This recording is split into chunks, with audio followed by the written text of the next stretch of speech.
Hello, welcome to Bits of Java. Let's talk about the insertion sort. So the insertion sort, you take your array and it's being split into kind of two subarrays, where on the left-hand side you have the sorted section and on the right-hand side you have the things that have yet to be sorted. The idea is you take this particular number here, so here's the 1, we figure out where in the sorted array does this 1 belong. It goes before the 6, so the 6 shifts over, the 5 shifts over, the 3 shifts over, and the 1 goes where it belongs. Here the 8 didn't need to cause anything to shift over, so it stayed there. The 7 will cause the 8 to shift, and then it will slide right into place. So we're taking out a temporary value here. We're sliding things over until we find a location where the value fits, and then we store that value, that temporary value, we put it in the array where it belongs. So that is the insertion sort. So what to look for is, to spot the insertion sort, you should look for shifting array values. So what does that look like? In the comp sci description PDF, you have this example of the insertion sort. You see up here, it takes the temporary value that was, let's say, the 3 being lifted up, and then it's taking the value at possible index and it's assigning it the value that was to the left of it.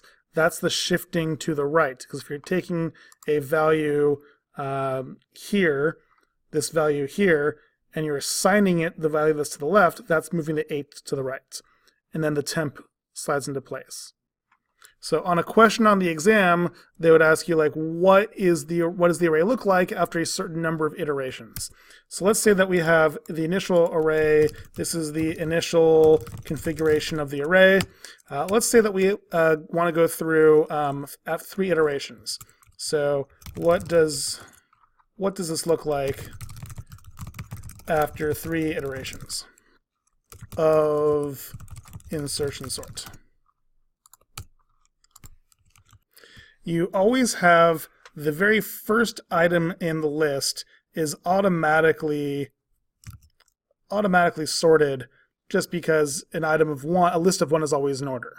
So the first time through, after the first iteration, you actually get the first 2 items sorted. So we're asking, okay, where does the 0 go in this list? Well, the 0, it goes before the 2. So what that means is we'll slide the 2 over, and then we'll replace, and we'll slide the 0 into the first spot. And then the rest of it stays the same. So after 1 iteration, the 0 and the 2 are locked into place. Those are sorted in order, and now it's up to the, we're going to consider the 1. So let me copy this.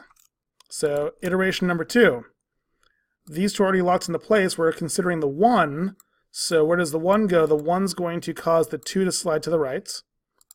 So we're going to replace this. The 2 slides over. And now the 1 is going to fit right there. And this will be the configuration after 2 iterations.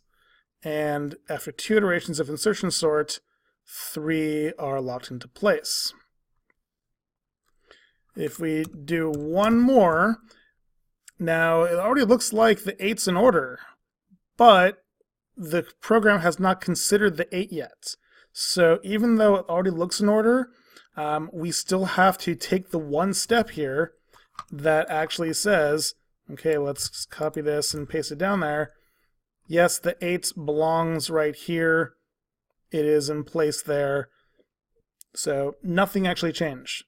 An answer choice for this would have been 0, 1, 2, 4, 8, 2, 7, making you think, oh, this 8 was already in order, so one more iteration would have been the 4, but that's not the case. You have to consider each one separately, so you are done after that 8, even though it didn't move.